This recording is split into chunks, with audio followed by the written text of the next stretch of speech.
Now, your forecast first from KARK4. The cold front that brought a couple of showers last night in areas of moderate to, in some cases, heavy rain to parts of southwest and west central Arkansas today.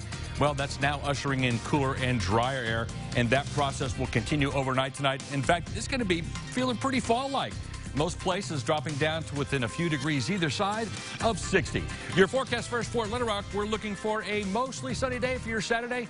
We're going to start at around 60 and top it off in the low to mid 80s. KARK4 News at 10 starts right now. Now, from the station you count on for local news that matters, this is KARK4 News at 10.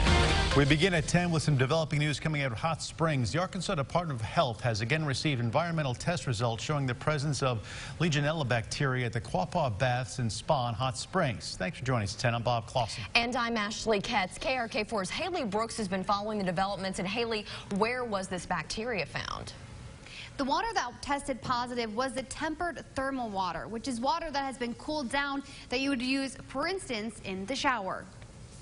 Quapaw Bath and Spa receiving a positive test for Legionella hasn't rained on their business. We had a great spa day, and I just thought it'll be on my in the back of my head. Oh, I hope I don't get sick. Word coming down Friday of a positive test. This one not a false positive like the last one back in August. In this case, the organism was detected in 2 different ways, and those are final results. Dr. Dillahay saying thermal water from the springs is very hot, too hot for Legionella to grow. But when that water is cooled, becoming tempered water, that's when it's possible for Legionella to grow. So, of course, the showers just comes right out in the shower head, and you're not able to disinfect that water. So those showers are not being used anymore. Now, the same water source that tested positive for Legionella in the showers is also used in some baths. Those are now chlorinated to disinfect the water. I'm glad that they're keeping on top of this. It is kind of leery, though, if this has happened a second time. Dr. Dillahay says going forward, there's no immediate concern. The concern is with customers who visited in the last 30 days who possibly came in contact with the Legionella bacteria.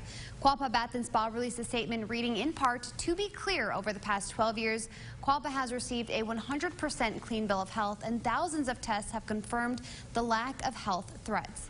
Bob, Ashley, back to you.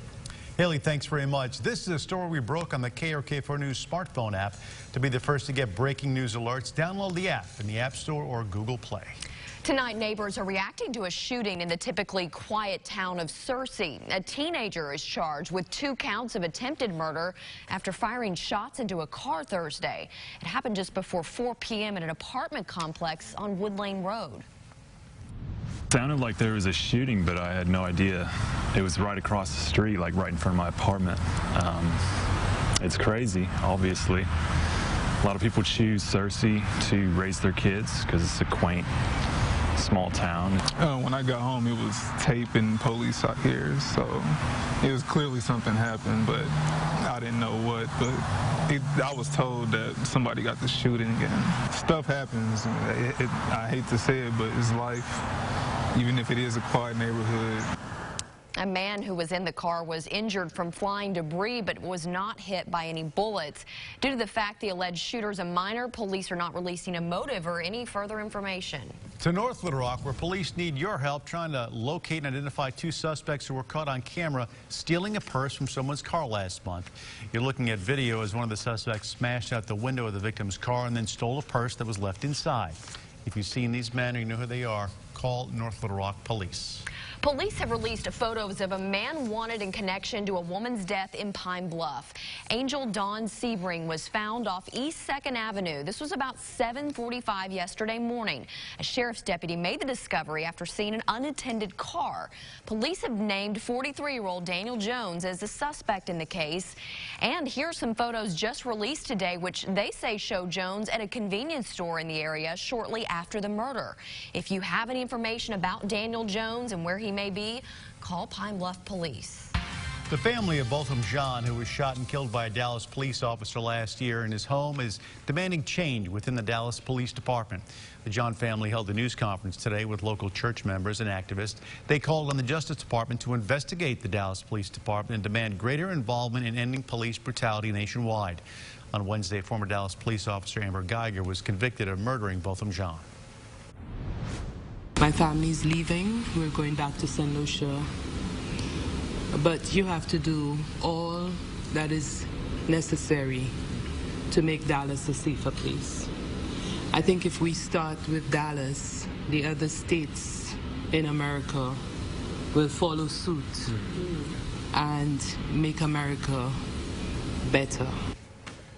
During victim statements, Botham's younger brother, Brant, told Geiger that he forgave her and later gave her a hug. It was a moment of mercy that has captivated the nation and led to calls for meaningful change. The U.S. Supreme Court has agreed to hear Louisiana abortion case in its 2019-2020 session, which begins Monday, the traditional first Monday in October.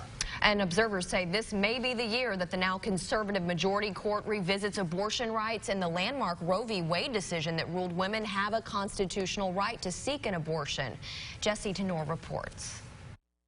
1 year after Brett Kavanaugh became a Supreme Court justice, the nation's highest court announced it will hear an abortion case that some believe could overturn Roe v. Wade. It's a purposefully more conservative Supreme Court, right? So that you can raise these types of laws up and slowly, or in this case, quickly chip away at people's right and access to abortion. Tara DeMant is the director of the Gender, Sexuality, and Identity program at Amnesty International. The justices will hear a case against the Louisiana law requiring doctors who perform abortions to have admitting privileges at a nearby hospital. This law, on its face value, doesn't look like it's specifically designed to chip away at your right to abortion, but that's exactly what it's meant to do. The abortion provider that sued to block the law argues it would force 2 of the state's 3 abortion clinics to close. And they say it wouldn't reduce the amount of abortions, but just make them more dangerous. But conservative groups say these laws protect women. The lawyer for Americans United for Life said in a statement, it is impossible for abortion clinics and doctors to share or represent the interests of their patients when they seek to eliminate the very regulations designed to protect their patients' health and safety. In 2016, the Supreme Court struck down a similar law in Texas. But with Kavanaugh on the bench, the court is now considered solidly conservative, which both sides agree could change the legal outcome. In Washington, I'm Jesse Tenor. The FDA is urging consumers to stop using vaping products containing THC as an outbreak of vaping-related lung injuries continues to go on. The FDA is also warning consumers to not buy any vaping product off the street, nor should they modify any substance. According to the CDC, over 1,000 cases of lung injuries have been reported in 48 states, the U.S., and Virgin Islands. The majority of patients have reported using THC-containing products. So far, at least 21 people have died from vaping-related lung injuries. Arkansas's Attorney General Leslie Rutledge announces agendas for Monday's Youth Vaping Summit in Little Rock. It's being held in partnership with Arkansas Children's and UAMS. The event's free. It targets medical experts, educators, parents, and law enforcement. If you'd like to register for the summit here in Little Rock or in Bentonville, just visit the AG's website on your screen. A historic downtown Little Rock building could be torn down or replaced with a car wash. That's a proposal for the Gay Oil building on Broadway. Nearly 2,000 people and counting signed a petition to save the Gay Oil building. Right now there's a pending sale. We know the buyers sent plans to the city saying that they want to start demo and build a car wash there. A group that helps preserve historic buildings in the city tells us if the sale goes through, they're going to ask the developer to reconsider the plan. This building, as a matter of fact, is not neglected. It is a building that was recently abated, and it is ripe for redevelopment. And so to even consider it for demolition, in my mind, is frankly irresponsible. We did reach out to the potential buyer, but haven't heard back just yet. If everything goes through, the sale will be a done deal next week. We talked to another developer who has his own plan to try and save that building. So it's a story we'll continue to follow for you. Keep you updated on.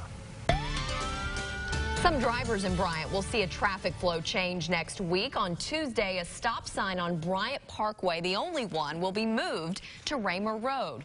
This change will be an adjustment, of course, for drivers who use that intersection regularly. The city will have signs, though, in place to warn drivers of the new stop.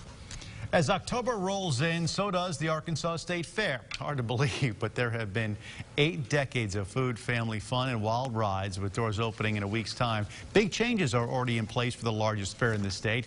Doug White, the new State Fair general manager, says he's focused on ensuring this year will be both the most fun and the safest year yet. We've put a special emphasis this year on security. We're really concentrating on that. We've got a new main gate, new perimeter fencing. During the fair, we like to say that this is the safest spot in the city of Little Rock. Other notable items, the fair shifted from 11 days to 10 days, running from Friday, October 11th through Sunday, October 20th. Well, we are following it closely, but Trader Joe's is nearing completion in the capital city. Still to come, a closer look at the progress and if there's an official opening date just yet. I had stage 0 cancer. I did have a double mastectomy, but I didn't have to have any chemo or radiation. Coming up, remarks from the foundation's first grant recipient about her battle with breast cancer. And finally, feeling like fall out there today, albeit a bit on the wet side for parts of the state. Here in the capital city, not a drop in the rain bucket at Little Rock National Airport. 79 was our high this afternoon, which is right where we should be for this time of year. We're going to warm it up over the weekend before an even stronger cold front brings another blast of cooler air. Details are straight ahead. You're watching KARK4 News at 10 with Ashley Katz, Bob Clausen, Chief Meteorologist Keith Monahan, and Drew Ayman with your Pig Trail Nation report.